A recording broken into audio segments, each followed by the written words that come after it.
I sat on my porch this morning watching the fog lift off the trees and it hit me. I am 80 years old. In the quiet of this house, the silence isn't just empty space anymore. It's a library of echoes. Over the last 8 decades, I've watched the world change. But more importantly, I've watched the people leave. Parents, siblings, my oldest friends, and the person I thought would be holding my hand until the very last second. They are all gone now. When you reach this age, you become a ghost in a world that belongs to the young. You see them rushing, worrying about things that from where I'm standing look like grains of sand. They ask me, what is it like? Or they look at me with pity as if being the last one standing is a tragedy. But there is a secret to being 80 that no one tells you until you get here. When everything and everyone is stripped away, what remains isn't just nothing. It's the truth. If you're younger than me, listen closely. If you're my age, take a seat next to me. Today I want to tell you about the things that don't leave. The things that stay when the house is quiet and the phone stops ringing. This is what remains. The first thing I learned is that we never really own anything or anyone.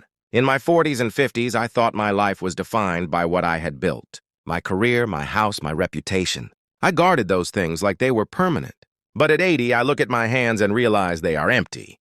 And that is okay. I've watched the homes I lived in be sold. I've watched my professional legacy be forgotten by people who weren't even born when I retired. What remains isn't the trophy on the shelf. It's the character you forged while trying to win it. I realize that the people we love are just on loan to us. We don't own our spouses or our children.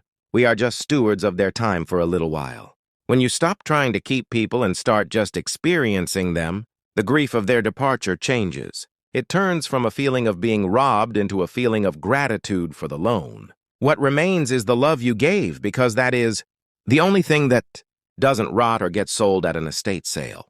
When you're young, you wait for the big moments. The wedding, the promotion, the grand vacation.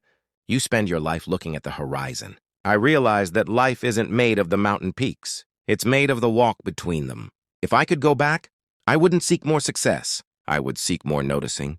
I would linger longer over a cup of coffee. I would listen to the birds with more intent.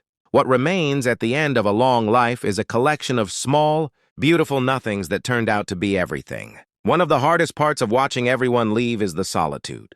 We are a generation that was taught to stay busy.